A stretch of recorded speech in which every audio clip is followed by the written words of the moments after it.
नमस्कार, स्वागत है आप सभी का। मैं हूं सौरभ शर्मा और इंडिया टीवी पर अब जो सिलसिला शुरू होगा लगातार उत्तर प्रदेश की चुनावी खबरों का, वो आपको कहीं और नहीं मिलेगा, क्योंकि इंडिया टीवी इस वक्त आपको चुनाव की ग्राउंड रिपोर्ट भी दिखा रहा है, कहां मुकाबला है वो भी बता रहा है और कहां कहां सेनाओं में कुरुक्षेत्र छिड़ा हुआ है वो भी समझा रहा है। इस वक्त की अगर बात करें तो सवाल यह खड़ा हुआ कि चुनावी इस घमासान के बीच उत्तर प्रदेश का माहौल क्या कोई खराब करने की कोशिश कर रहा है? मुद्दा बहुत अहम है, इस पर बात करेंगे। लेकिन सवाल यह है, आप क्या इस बात पर यकीन कर सकते हैं कि उत्तर प्रदेश में कोई मुसलमानों को बहुसंख्यक बताए? क्या आप इस बात पर यकीन करेंगे कि उत्तर प्रदेश में मुस्लिम मुख्यमंत्री बनाने की बात हो? क्या आप इस बात पर यकीन करेंगे कि यूपी में ऐसे ऐसे वीडियोस वायरल और शेयर किए जा रहे हैं जिसमें मौलाना और बहुत वरिष्ठ सीनियर मौलाना जिनको दुनिया जानती पहचानती है, वो मैसेज देकर भारतीय जनता पार्टी को हराने की स्ट्रेटेजी खुलेआम बता रहे हैं, अपील कर रहे हैं? पूरी पिक्चर आपको दिखाएंगे, लेकिन उससे पहले इन मौलानाओं की बातों का एक छोटा सा ट्रेलर देखिए। हम चाहते हैं कि इस वक्त बीजेपी वाले यूपी में न जीत पाए। लोग तब्दीली चाहते हैं और उनको ऐसा लग रहा है कि समाजवादी पार्टी के जरिए तब्दीली आएगी। अगर हम एक नहीं हुए तो हमारा अंजाम तबाही के अलावा कुछ नहीं होगा। ये बहुत ही नाजुक मोड़ है, इस मुहिम वोटों का बंटवारा कम से कम हो। जरूरी है कि मुस्लिम वोट भी मुत्तहिद हो, उसमें बिखराव न पैदा हो।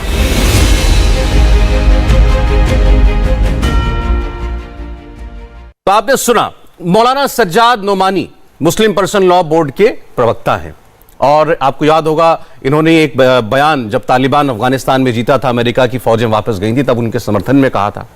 मौलाना सलमान नदवी को आपने सुना, ये all India Muslim personal law board के पूर्व सदस्य हैं। मुस्लिम धर्मगुरुओं को ऐसी बातें करनी चाहिए या नहीं? ये धर्म की बातें करें, सही है, लेकिन अगर ये चुनाव के मैदान में खुलेआम किसी एक पार्टी के लिए बैटिंग करें, वकालत करें, ऐसे बयानों से मुस्लिम वोटों को एकजुट करने का इरादा बनाएं और यह भी कहें कि 24 में मोदी को रोकने के लिए 22 में योगी को रोकना जरूरी है, तो ऐसे मौलाना और धर्मगुरुओं के हिसाब से उत्तर प्रदेश का इलेक्शन मुसलमानों के लिए सिर्फ सेमीफाइनल है और मुद्दा असल मोदी सरकार को केंद्र से उखाड़ फेंकना है। और उसके लिए क्या क्या दलीलें दी जा रही हैं, अब आप पूरी तस्वीर देखिए। आप नहीं चाहते कि सपा का नुकसान हो? मैं कुछ सपा का कोई सपोर्टर नहीं हूं।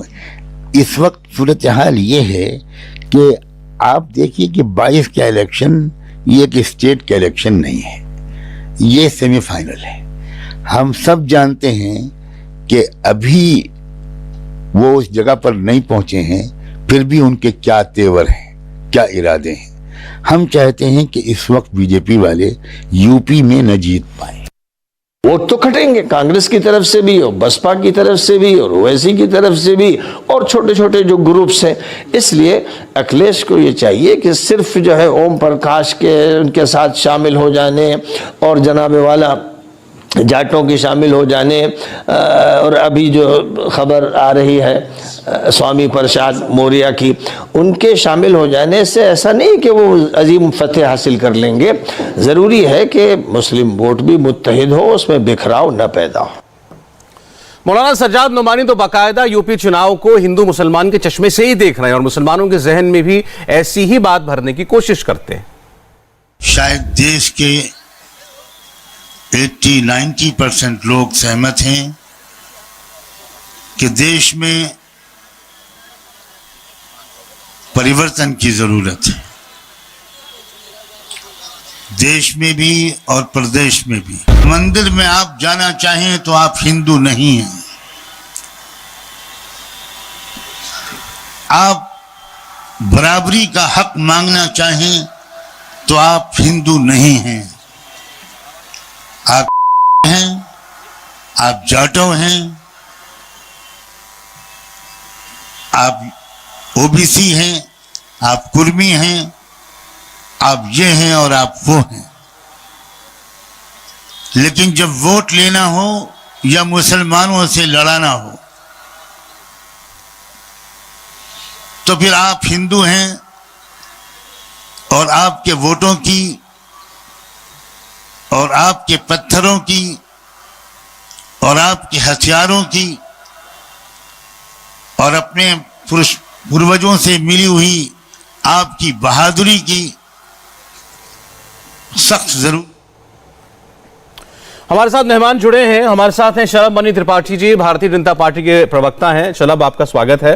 घनश्याम तिवारी जी हमारे साथ समाजवादी पार्टी से, घनश्याम जी आपका स्वागत है।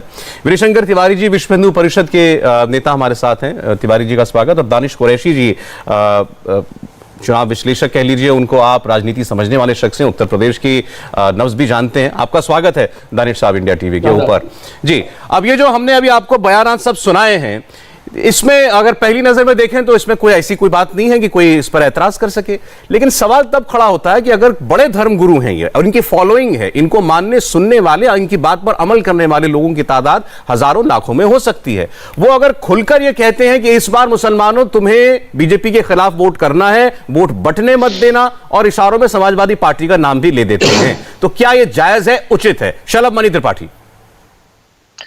देखिए, मुझे लगता है कि ये पहली बार नहीं हो रहा है। अगर आपको अब्दुल्ला बुखारी के बयान याद हो, उसके बाद आजम खान के बयान याद हो, या जिन लोगों के आप बयान दिखा रहे हैं, ये आज नहीं 70 सालों से ये होता आया है।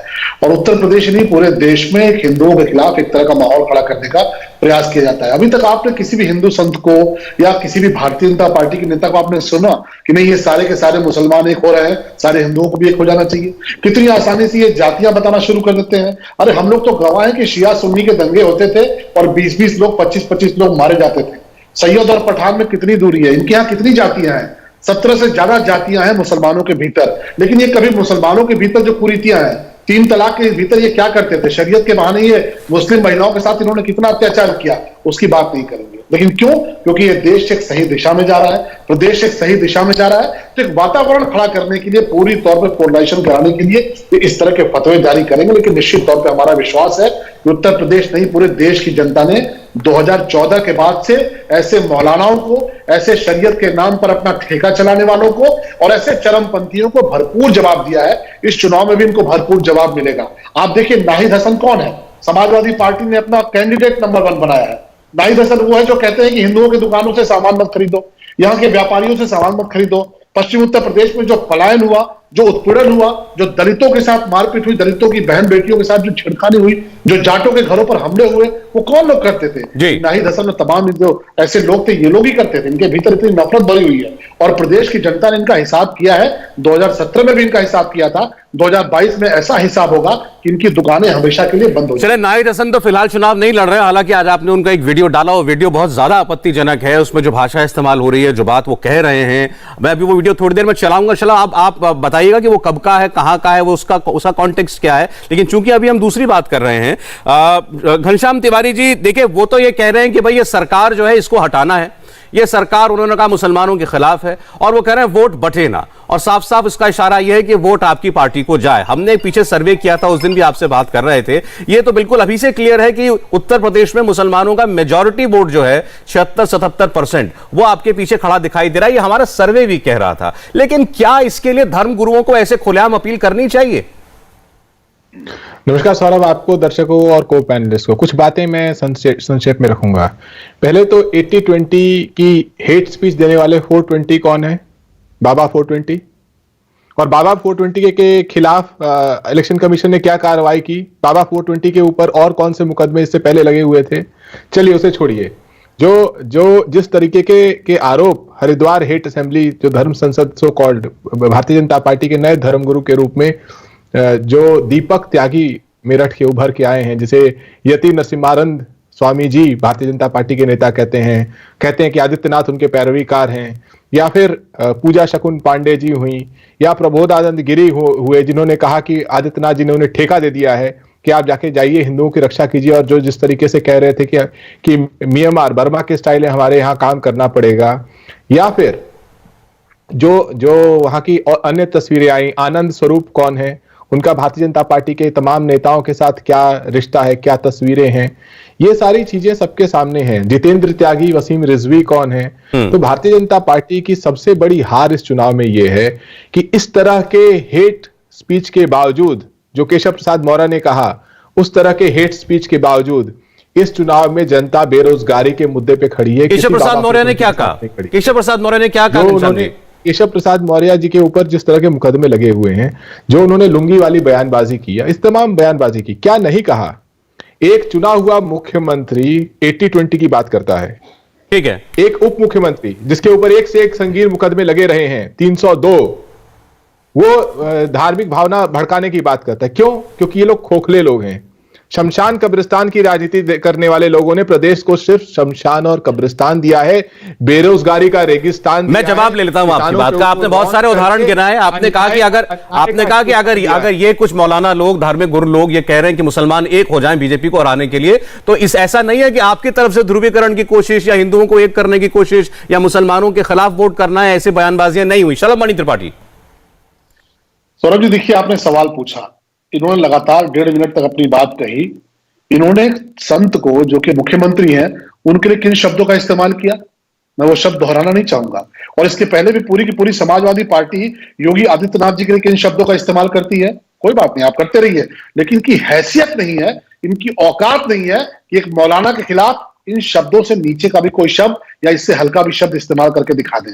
और इसीलिए ये मौलानाओं की पार्टी हो चुकी है। समाजवादी पार्टी को और अखिलेश यादव जी को लोग मौलाना अखिलेश कहने लगे हैं, क्योंकि एक हिंदू संत को तो गाली दे सकते हैं, हिंदू संत को कोस सकते हैं। इन्होंने हरिद्वार से लेके महाराष्ट्र, पंजाब सब जगह की बात कर ली, लेकिन जो मौलाना टीवी पर बैठ के तकरीर कर रहा है कि हिंदुओं के खिलाफ, मुसलमानों को एक हो जाना है, भारतीय जनता पार्टी के खिलाफ एक हो जाना है, उसके खिलाफ बोलने की हैसियत समाजवादी। इसमें मैं एक करेक्शन कर रहा हूं, इसमें शलभ जी एक करेक्शन, उसमें कहीं भी हिंदुओं के खिलाफ नहीं बोला है, बीजेपी के खिलाफ बोला है, योगी के खिलाफ बोला है, मोदी के खिलाफ बोला है।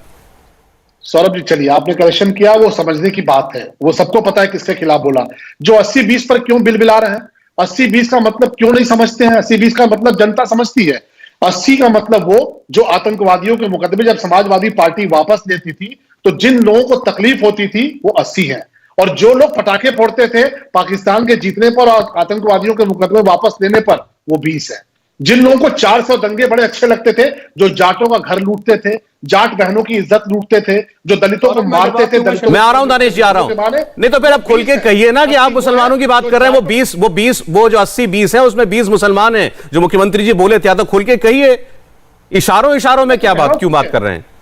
और भाई मैं तो खुल के कह रहा हूं, सारा मुसलमान आतंकवादियों के छोड़े जाने से खुश थोड़े था। मैं तो कह रहा हूं ना कि जो आतंकवादियों के छोड़े जाने से खुश थे वो 20% थे, जो आतंकवादियों के छोड़े जाने से दुखी थे, चाहते थे कि उनको फांसी की सजा मिले, आतंकवादियों को कुत्तों की मौत मारा जाए, वो 80% थे। जो राम मंदिर बनने से खुश है वो 80% है। जो राम मंदिर के खिलाफ थे वो 20% है। जो 400 दंगे कराते थे वो 20% है। जो दंगों के खिलाफ खड़े थे, जो जाटों, आप कह रहे हैं वो 20, आपने कहा वो 20% जो सीएम योगी साहब बोले थे, वो 20% मुसलमानों के लिए नहीं बोल रहे थे, वो 20% उत्तर प्रदेश की मुस्लिम आबादी के लिए उन्होंने नहीं कहा। चले ठीक है, दानिश जवाब दे रहे हैं आपको, फिर तिवारी जी। दानिश देखिए, सबसे पहली बात तो शलभ मणि त्रिपाठी जी जो कह रहे हैं ना, तो मैं उनसे ये कहना चाहूंगा कि एक इतनी बड़ी पार्टी के प्रवक्ता होके इस प्रदेश की 20% आबादी को वो आतंकवादी या आतंकवादी का सहयोगी कह रहे हैं, इससे बड़ी अफसोसनाक और कोई बात नहीं हो सकती। सौरभ, अभी सवाल ये हो रहा था कि मौलाना साहब ने ये कहा, तो आप बताइए ये बिना तिलकधारी संत क्या कह रहे हैं भारतीय जनता पार्टी के? आप 20% लोगों को आतंकवादी ठहरा रहे हैं या उनका सहयोगी ठहरा रहे हैं? शर्म नहीं आती आप लोगों को?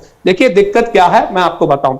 दरअसल ये जितने भी धर्म गुरु जो है ना, एक बात आप समझ लीजिए, भारतीय जनता पार्टी को मैं समझता हूं तब तक मुसलमानों ने ना कभी वोट दिया है और ना देगा। कोई नई बात तो की नहीं है उन्होंने। जो उन्होंने कहा है वो ये कहा है कि किस तरीके से मुखालिफ वोट किया जाए। और सुनिए, राजनीति, अभी चुनाव है उत्तर प्रदेश में, सारे लोगों को, सारी पार्टियों को, सारे संस्थानों को, हर नागरिक को जो उत्तर प्रदेश का बाशिंदा है उसको ये हक है कि वो खुद अपने हक है। मैं मना नहीं कर रहा दानिश साहब, मैंने तो शुरुआत में कहा, लेकिन इसका जब आप लोग जब हम उत्तर प्रदेश में कहते हैं, अब आप इन पे इल्जाम लगाते हैं कि ये धार्मिक ध्रुवीकरण करने की कोशिश करते हैं। अगर ऐसे बयान मौलानाओं के आएंगे, धर्म गुरुओं के आएंगे, मुस्लिम धर्म गुरुओं के, कल को हिंदू समाज के बड़े संत खड़े होकर कहने लगे भाई हिंदू एक हो जाओ, बीजेपी को जिताना है, देखो इन्होंने तुम्हारा मंदिर बना दिया, देखो मोदी जी ने तुम्हारा काशी विश्वनाथ बना दिया। अगर ये अपीलें होने लग जाएंगी, अगर ये अपीलें बड़े पैमाने पे होने लग जाएं, तो आप माहौल सोचिए ना क्या बनेगा।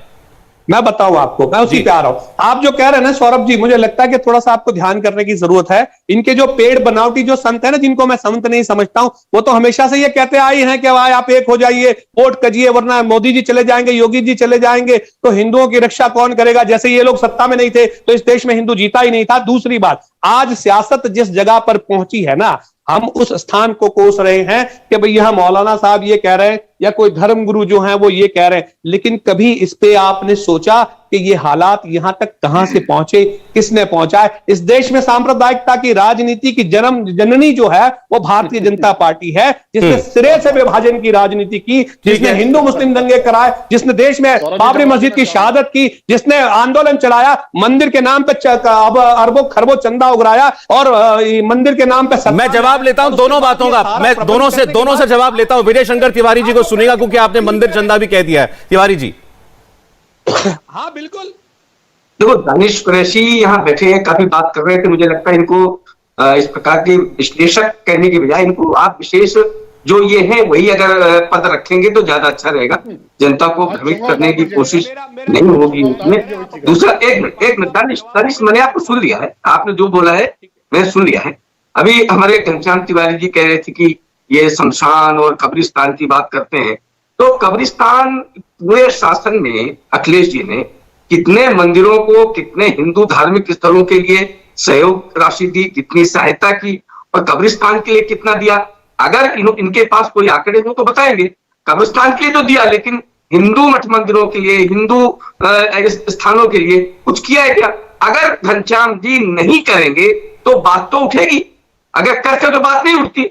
अभी इस सारे चुनाव के प्रारंभ में ही संघ और आईएसएस के साथ तुलना करके ये विवाद खड़ा करने की कोशिश किसने की? या संघ ने शुरू की या और किसी संगठन ने, हिंदू संगठन शुरू की? नहीं की ना, आपने की। यानी जिन्ना जैसे ऐसे व्यक्ति जिसे लाखों लाख भारत के लोगों की हत्या हुई थी, उनको मारा गया था विभाजन के समय, उन्हें विभाजन कराया, उसकी तुलना पटेल से करेंगे। विवाद किसने खड़ा किया? ये सौरभ जी, विवाद अखिलेश जी ने शुरू किया। और मुलायम सिंह जी ने क्या कहा था बाबरी मस्जिद के? अभी ये घनश्याम तिवारी जी हों या इस प्रकार जो अपने को सेकुलर कहते हैं, ऐसे जितने लोग हैं, ये कितने लोग हैं, इन्होंने कभी श्री राम जन्मभूमि को श्री राम जन्मभूमि कहा, हमेशा बाबरी मस्जिद कहा। यहाँ की मुलायम सिंह की बार बार बात आती है, सारे लोगों को रखा हुआ, लेकिन फिर भी कहना पड़ेगा अगर मुझे और कारसेवकों को मारना पड़ता और मारते। यानी ये विवाद जब आते हैं तो हिंदू मुस्लिम करता कौन है? हम देश की बात करेंगे, जमीन की। एक जवाब दे दें इस पर घनश्याम, आपकी बात पे, इस बात पे एक बार घनश्याम जवाब दे दें। फिर एक सवाल जो दानिश कुरैशी ने उठाया महत्वपूर्ण है, उसका जवाब मैं शरद जी से लूंगा, लेकिन फिलहाल घनश्याम जी। देखिए, मैं आपके दर्शकों को कहना चाहता हूं कि अगर आपको लगता है कि प्रतिदिन हिंदू मुस्लिम झगड़ा कराने वाले ये लोग, जिन्होंने गंगा में लाशों को बहने दिया, जिन्होंने लाशों के ऊपर रेत में दबी हुई लाश से चादरें नोची और ये कहते रहे कि ऑक्सीजन की कमी से कोई नहीं मरा, ये लोग जिन्होंने आपके बेटे बेटियों को बेरोजगारी की महामारी में झोंक दिया, जिन्होंने किसानों के ऊपर गाड़ी चलाई, जिनके चलते छुट्टा पशु खेत नष्ट कर रहा है और ये लोग अपनी तालियां बजा रहे हैं, जिनके चलते आज आप 1000 रुपए का सिलेंडर और 100 रुपए का पेट्रोल डीजल भर रहे हैं। इन्होंने कहा था कि इनकी सरकार आएगी तो 30 रुपए का पेट्रोल डीजल मिलेगा, इन्होंने कहा था इनकी सरकार आएगी 300 रुपए का सिलेंडर मिलेगा। अगर गलती से ये लोग जीत गए तो यही सिलेंडर आप 2000 रुपए का खरीद रहे होंगे और यही पेट्रोल डीजल 200 रुपए का खरीद रहे होंगे और यही लोग यही बातें कर रहे होंगे। इनकी बातें समाप्त नहीं होती हैं। इनका एजेंडा आपसे लेना देना कुछ है ही नहीं। इनका एजेंडा है कि बस अपनी सियासी रोटियां सेकते रहिए और जनता को लूटते रहिए। कभी जब इन्होंने अयोध्या में चंदा घोटाला कर दिया तो इससे बड़ा इनका सबूत क्या हो सकता है कि जनता को लूटने की महारत के सामने इनके पास कोई नैतिक धर्म नहीं है। तो आप कह रहे हैं ये भी चुनावी हिंदू हैं जो ये आप लोगों के लिए कहते हैं? मैं ये कह रहा हूं कि यही मुद्दे हैं, बाकी सारी चीजें बकवास हैं जो भारतीय जनता पार्टी के वो नेता करते हैं जो इन मुद्दों पे बात नहीं करना चाहते। अच्छा ठीक है, अभी दानिश साहब ने एक बात कही, उस पर बात होनी चाहिए जरूर। शलभ, उनका कहना है कि वो कह रहे हैं कि मुसलमान तो वैसे ही आपको वोट नहीं करते। कोई वो कह रहे हैं मैं नहीं मानता आपको 1% नहीं मुसलमान वोट करता है। हमारे सर्वे में दिखाया था शायद 4-5% वोट आपको मिल सकता है इस बार। फिर भी तो वो कह रहे हैं कि अगर वोट आपको मिलना ही नहीं है और कोई व्यक्ति ये कह रहा है कि भाई अब एक होकर के वोट देना क्योंकि इनको हराना, तो क्या खराबी है? हमने क्या गलत कह दिया? नहीं ठीक है, कहें ये। मैं तो कहूंगा कि देखिए इस देश के जो बहुसंख्यक समाज के लोग हैं उन्होंने देखा है कि जब वो एक हुए हैं तो राम भक्तों पर गोलियां चलाने वाले अपने माथे पर तिलक लगाकर घूमने लगे हैं।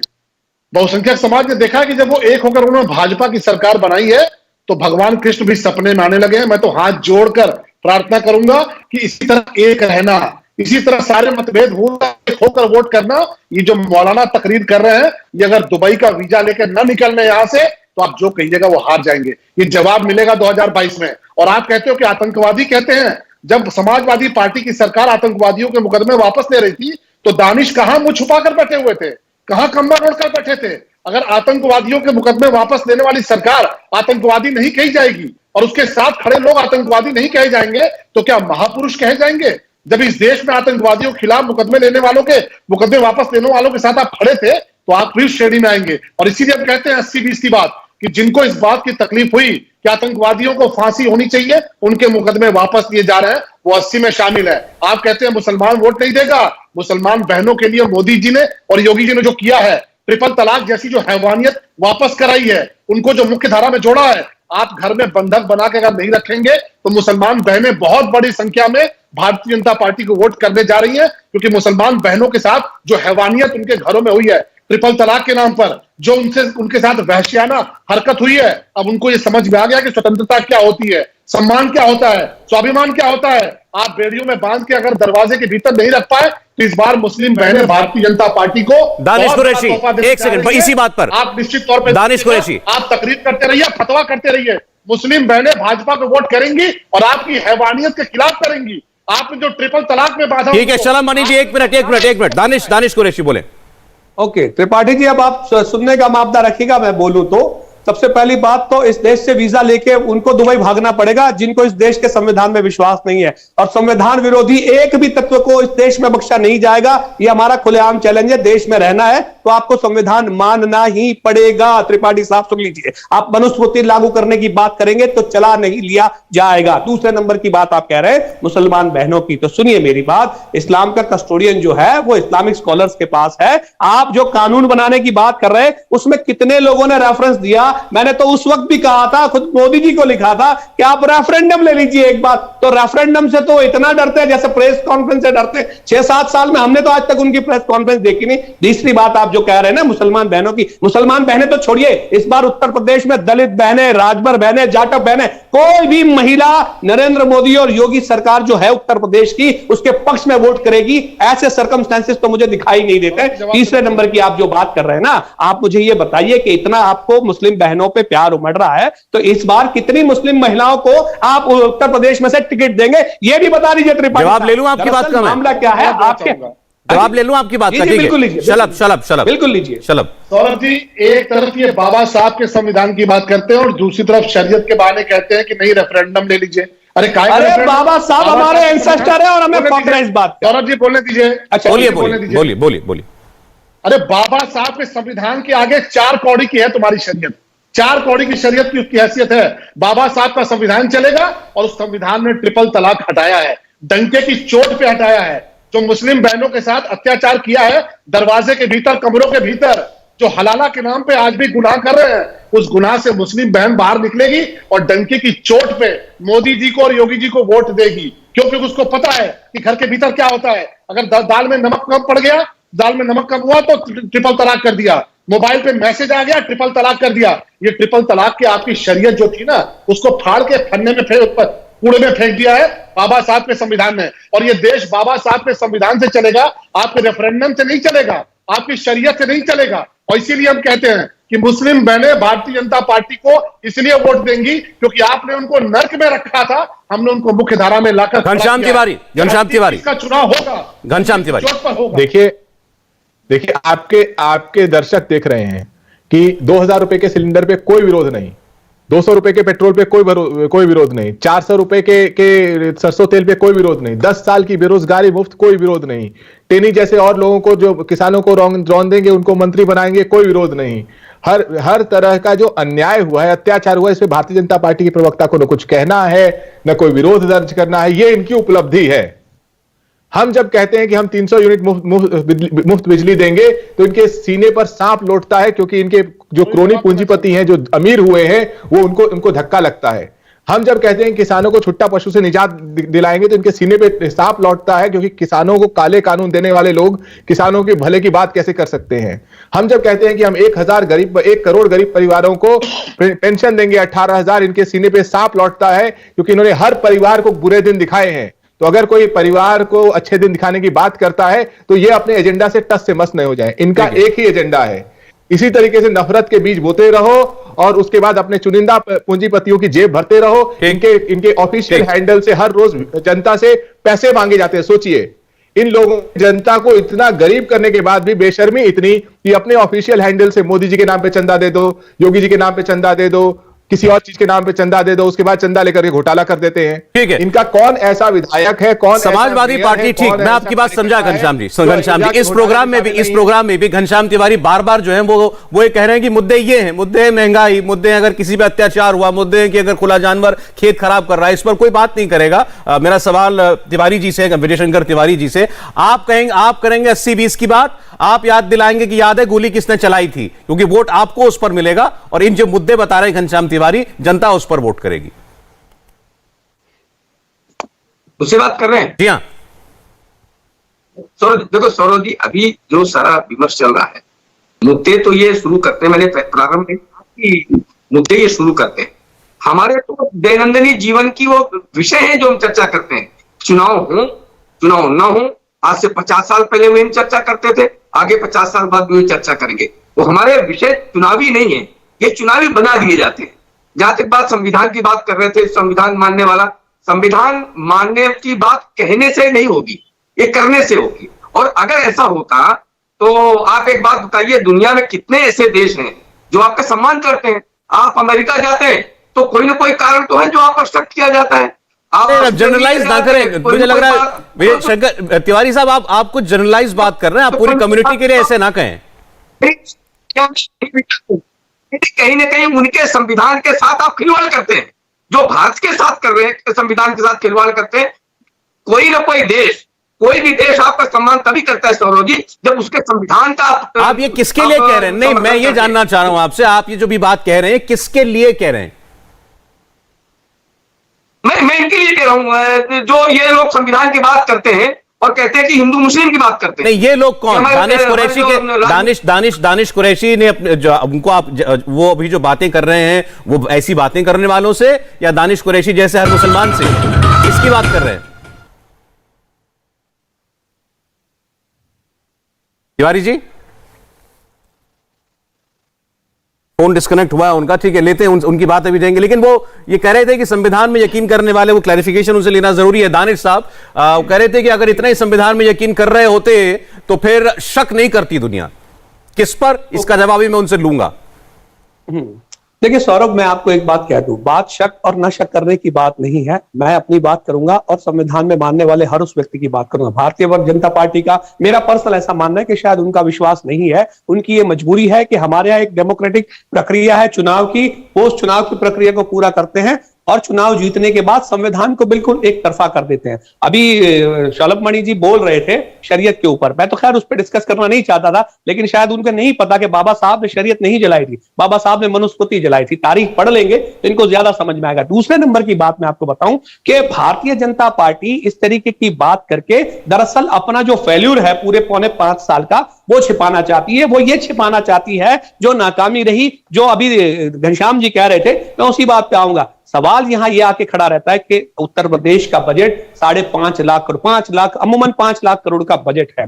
मतलब 5 साल के अंदर में 25 लाख करोड़ रुपए बाबा को खुली छूट थी उत्तर प्रदेश का विकास करने के लिए, खर्च करने के लिए, इस्तेमाल करने के लिए। आप बता दीजिए आपने 80% के लिए कितना खर्च किया? 20% तो आपके लिए है ही, चलो आतंकवादियों के सहयोगी मान लेते। आप ये तो बताइए जिनको आप प्रिय है या आपको जो प्रिय है, उन 80% के लिए इस 25 लाख करोड़ का ला के हिसाब तो बताइए। अगर बाबा जी को आप लिखने दे देंगे ना, तो मैं नहीं मानता कि शायद वो 25 लाख करोड़ आंकड़ों में एक कागज पर लिख पाएंगे। प्रॉब्लम यह है कि इलिटरेसी इनके अंदर में इतनी भरी पड़ी है कि इनके पास सिस्टम नहीं है इंप्लीमेंटेशन का, और उस इंप्लीमेंटेशन के फेलियर को छुपाने के लिए कभी इन्हें मौलाना दिखाई देते हैं, कभी इन्हें शरीयत दिखाई देती है, कभी हिंदू खतरे में दिखाई देता है, कभी धर्म संसद पे आ जाते हैं। आप प्रैक्टिकल बात करिए ना कि कॉन्स्टिट्यूशनल राइट जो आपको मिला सरकार के स्वरूप में टैक्स कलेक्शन का, और उस टैक्स कलेक्शन जवाब ले रहा हूं आपकी बात का दानिश जी, ठीक है दानिश जी, प्रदेश के लिए, उसके लिए आपने क्या किया? शलभ मणि त्रिपाठी, शलभ मणि त्रिपाठी, देखिए तब से ये एक बात कह रहे हैं कि बाबा की पढ़ाई लिखाई कितनी है, बाबा लिख पाएंगे नहीं लिख पाएंगे, ये दानिश अधिकार आपको नहीं है बोलने का। अभी आप इतनी देर से डिबेट में बैठे हैं और आपके जो गठबंधन के, अरे सुनिए जवाब सुनिए, इतनी देर से आपके एक साथी गठबंधन के बैठे हैं समाजवादी पार्टी के, वो तब से योगी जी पर हमला किए जा रहे हैं, हिंदू संतों पर हमला किए जा रहे हैं। जिन मौलानाओं को लेकर ये डिबेट हो रही है उनके बारे में आप एक शब्द नहीं बोल पाए। और आप पूछते हैं 80-20 कौन है। मैं तो कह रहा हूं ना कि जब भारत पाकिस्तान का मैच अभी हाल में हुआ था, अभी कुछ दिन पहले ही हुआ था, और दुर्भाग्यपूर्ण तरीके से भारत उस मैच में हार गया था। जिन लोगों ने पटाखे जलाए पाकिस्तान के जीतने पर, वही 20 के मैच में हुए थे जो भारत ने जीता था। सुनिए देश की आजादी के बोल पे जीते थे जो भारत ने बीच में मत बोलिए, और उसमें न संघ परिवार का, न भारतीय जनता। ठीक है दानिश जी, ओके दानिश जी सुने, ठीक है, बोलिए, आप दे दीजिएगा जवाब। वो देश जानता है, और किसी ने लिखा था कि जितने गद्दार रॉ नहीं ढूंढ पाई, उतने क्रिकेट के मैच ने ढूंढ दिए। इतने गद्दार निकल के चले आए कि पाकिस्तान की जीत पर पटाखे जला रहे थे। वो 20% हैं। आप पूछते हमने क्या किया? जाकर गांव में पूछिए माताओं बहनों से, डबल राशन कौन दे रहा है, और सबका साथ, सबका विकास, सबका विश्वास के साथ आप जाकर देखिए, कोई भेदभाव समाजवादी पार्टी की तरह नहीं हुआ कि नहीं हिंदू को मिलना चाहिए कि मुसलमान को मिलना चाहिए। उत्तर प्रदेश में इंटरनेशनल एयरपोर्ट बनाने का रिकॉर्ड किसने बनाया? जाकर पूछिए उत्तर प्रदेश के लोगों से। और ये कहते हैं कि बिजली की बात कर रहे थे कि बिजली फ्री देंगे।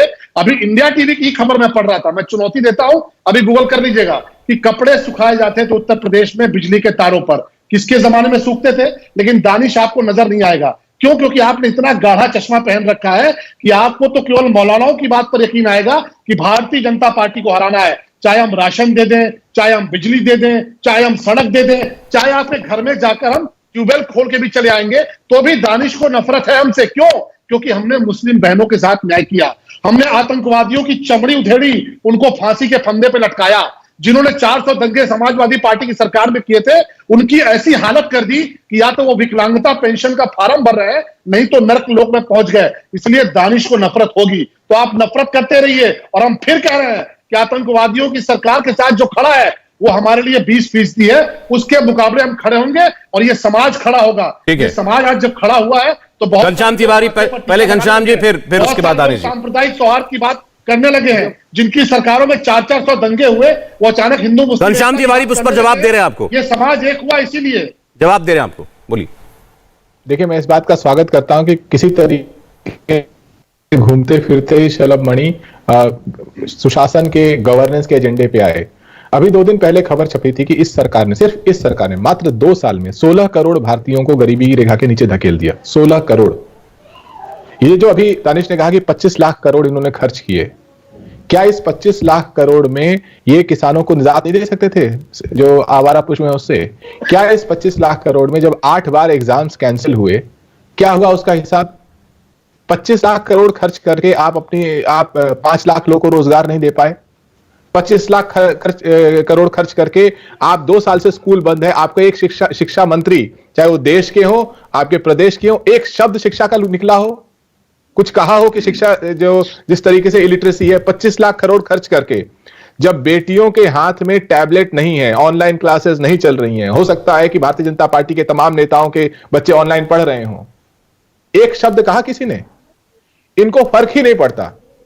इनको पता है कि गोडसे के धुन पर बनी हुई ये पार्टी, ये दीपक त्यागी, यति नरसिम्हानंद जैसे लोगों के मंत्र पर पल रही पार्टी, इसको प्रशासन से, सुशासन से कोई लेना देना। शिक्षा जाए भाड़ में, रोजगार जाए भाड़ में, किसान जाए भाड़ में। नहीं सर, एक सेकंड, ये इंपॉर्टेंट है घनश्याम जी। यति नरसिम्हानंद के उस धर्म संसद में जो कुछ कहा गया था वो बहुत बड़ी बात थी। आप कह रहे हैं कि ये इनकी सोच और उनकी सोच में अंतर नहीं है?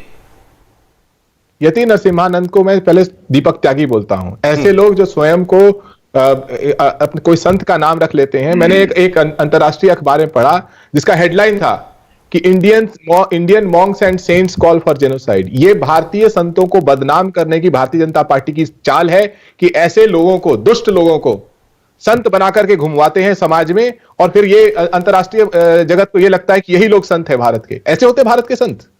भारत के किस संत ने इतने बड़े जेनोसाइड की बात की है?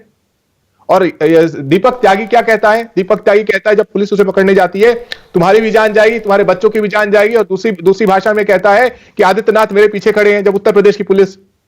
दूसरा व्यक्ति कहता है कि अच्छा ठीक है, मैं इस पर तो मैं विजय शंकर जी से भी और इनसे भी जवाब ले लूंगा। ये शलभ जी 2 बार आपसे कह चुके कि जो मौलाना लोग जो बोल रहे हैं, इसमें से एक ने तो ये कहा कि अगर इस बार योगी को नहीं हटाया तो मान लेना तबाही हो जाएगी। ऐसे लोगों पर आपत्ति है या नहीं है?